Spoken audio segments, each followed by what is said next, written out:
ವಿಜಯಕಾಂತ್ ಈಗ ಸಾವನ್ನಪ್ಪಿದ್ದಾರೆ. ಅದಕ್ಕೆ ಕಾರಣ ಏನು ಅಂತಂದ್ರೆ ಕೋವಿಡ್. ಡಿಎಂಡಿಕೆ ನಾಯಕ ವಿಜಯಕಾಂತ್ ನಿಧನ ಹೊಂದಿದ್ದಾರೆ. ಕೊರೋನಾ ಸೋಂಕಿನಿಂದ ಬಳಲ್ತಾ ಇದ್ರು ವಿಜಯಕಾಂತ್.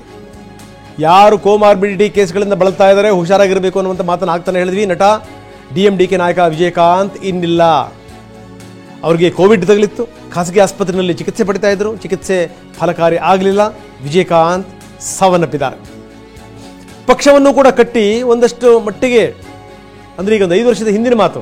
ಇತ್ತೀಚಿನ ದಿನಗಳಲ್ಲಿ ಅವರು ಸೊರಗಿದ್ರು, ಅವ್ರ ಪಕ್ಷನೂ ಸೊರಗಿತ್ತು, ಪ್ರಶ್ನೆ ಬೇರೆ.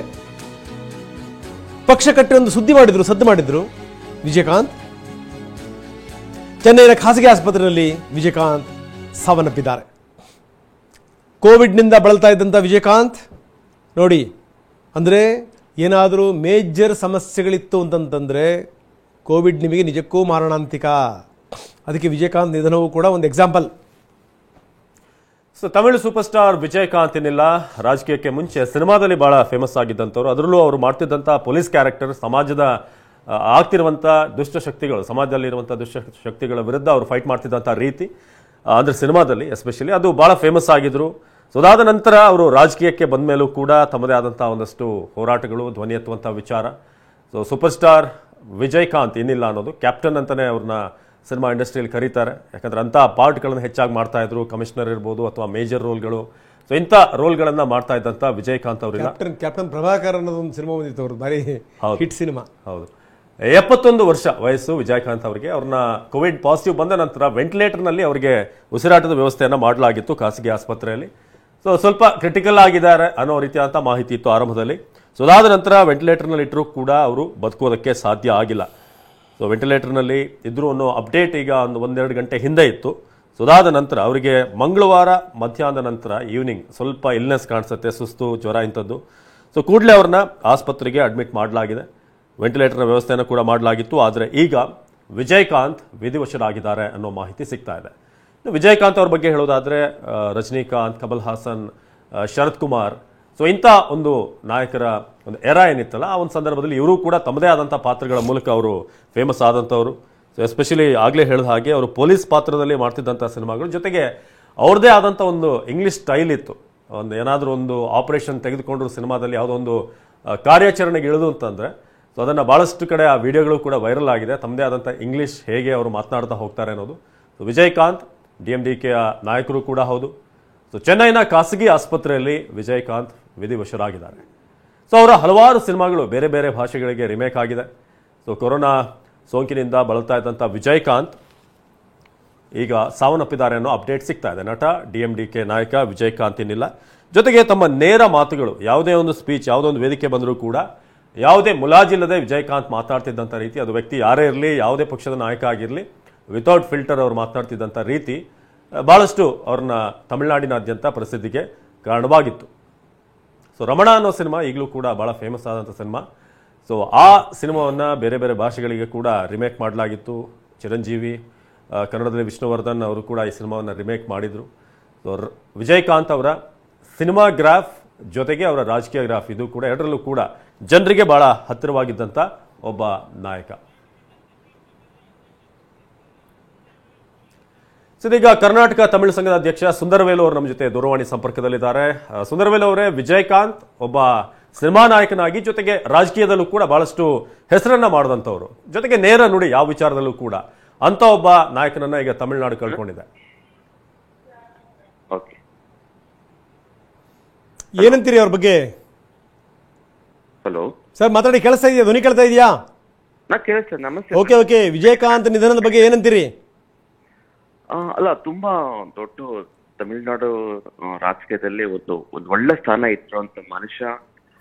ಎಂಜಿಆರ್ ನಂತರ ಸಹ ಎಲ್ಲರ ಜೊತೆಲೂ ಒಳ್ಳೆ ಹೊಂದಾಣಿಕೆ ಇಟ್ಕೊಂಡಂತ ಮನುಷ್ಯ. ಹಾಗೂ ಎಲ್ಲರಿಗೂ ಯಾವತ್ತು ಎಷ್ಟು ಜನ ಬಂದ್ರು ಮನೆಯಲ್ಲಿ, ಎಷ್ಟು ಜನ ಬಂದ್ರು ಊಟ ಹಾಕುವಂತ ಮನುಷ್ಯ. ಆ ತರ ಒಳ್ಳೆ ಮನುಷ್ಯ. ಇತ್ತೀಚೆಗೆ ಅವ್ರ ಬಗ್ಗೆ ಎಲ್ಲ ತಿಳ್ಕೊಳ್ತಾ ಇದ್ದಾರೆ.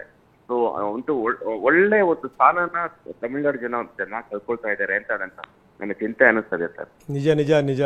ಆಗ್ಲೇ ಅವಿನಾಶ್ ಹೇಳ್ತಾ ಇದ್ರು, ಅವ್ರು ಮಾಡಿದಂಥ ಪಾತ್ರಗಳು, ಜೊತೆಗೆ ಕೊಡ್ತಿದ್ದಂಥ ಸಮಾಜಕ್ಕೆ ಕೊಡ್ತಿದ್ದಂಥ ಸಂದೇಶಗಳು, ಜೊತೆಗೆ ಅವ್ರು ಬೆಳೆದು ಬಂದಂಥ ಹಾದಿ.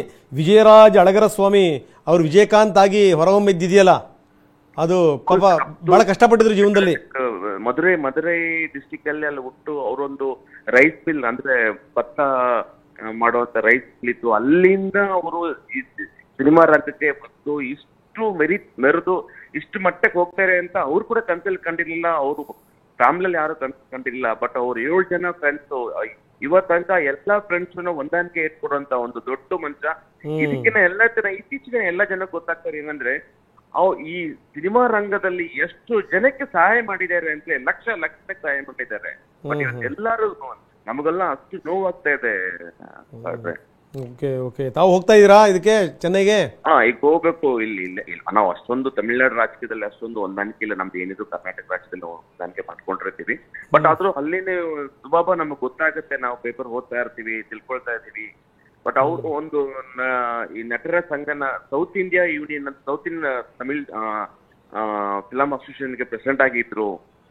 ಅವ್ರು ಒಂದು ಹೊಸ ಪಕ್ಷ ಕಟ್ಟಿದ್ರು. ಅವರು ಪ್ಲಸ್ ಸುಮಾರು ಜನಕ್ಕೆ ಸೇವೆ ಮಾಡಿದ್ರು. ಅವ್ರಿಗೆ ಯಾವತ್ತು ಜಯಲಲಿತಾ ಮುಂದೆ ಎದ್ದು ನಿಂತು ಮಾತಾಡುವಂತ ಒಬ್ಬ ಮನುಷ್ಯ ಅಂದ್ರೆ ಅದು ವಿಜಯಕಾಂತ್ ಮಾತ್ರ. ಈ ಬೇಕಾದ್ರೆ ನಮ್ಮ ವಿಧಾನಸೌಧ ಅಲ್ಲಿ ತಮಿಳುನಾಡಿನ ವಿಧಾನಸೌಧದಲ್ಲಿ ನೋಡಿದ್ರೆ ಒಂದು ಜಯಲಲಿತಾನ ಈ ಮುಂದೆ ನಿಂತು ಮಾತಾಡಕ್ಕೆ ಯಾವ ಗಂಡಸನ ಇರ್ಲಿಲ್ಲ. ಆದ್ರೆ ಇವರು ಕೈ ಎತ್ತು ಮಾತಾಡೋಂತ ಗಟ್ಸ್ ಇವ್ರ ಹತ್ರ ಇತ್ತು. ನೀವು ಬೇಕಾದ್ರೆ ನೀವು ಸುಮಾರು ವಿಡಿಯೋದಲ್ಲಿ ನೋಡ್ಬೋದು ಅದನ್ನ. ಸುಂದರ್ವೇಲ್ ಅವರು, ಈಗ ತಮಿಳ್ನಾಡಲ್ಲಿ ಈ ಸಿನಿಮಾ ವಿಚಾರಕ್ಕೆ ಬರೋದಾದ್ರೆ ಪೊಲೀಸ್ ಅಂದ್ರೆ ಹೇಗಿರ್ತಾರೆ ಅಂತಂದ್ರೆ ವಿಜಯಕಾಂತ್ ಅನ್ನೋ ರೀತಿಯಾಗಿ ಅನಿಸ್ತಾ ಇತ್ತು. ಒಬ್ಬ ಮೇಜರ್ ಅಂತ ಅಥವಾ ಆರ್ಮಿ ಅವರು ಅಂತಂದ್ರೆ ವಿಜಯಕಾಂತ್ ಅಂತ ಅಷ್ಟರ ಮಟ್ಟಿಗೆ ಅಲ್ಲ. ಪೊಲೀಸ್ಗಿನ್ನ ಇನ್ನೂ ಒಂದು ಹೆಜ್ಜೆ ಮೇಲೋಗಿ ತನಿಖೆ ಮಾಡುವಂತ ತಂತ್ರವಾಗಿ ತನಿಖೆ ಮಾಡುವಂತ ಒಂದು ತಾಂತ್ರಿಕ ಒಂದು ವಿದ್ಯೆ ಇರುತ್ತೆ ಅಂದ್ರೆ ಅದು ವಿಜಯಕಾಂತ್ ಅಂತ.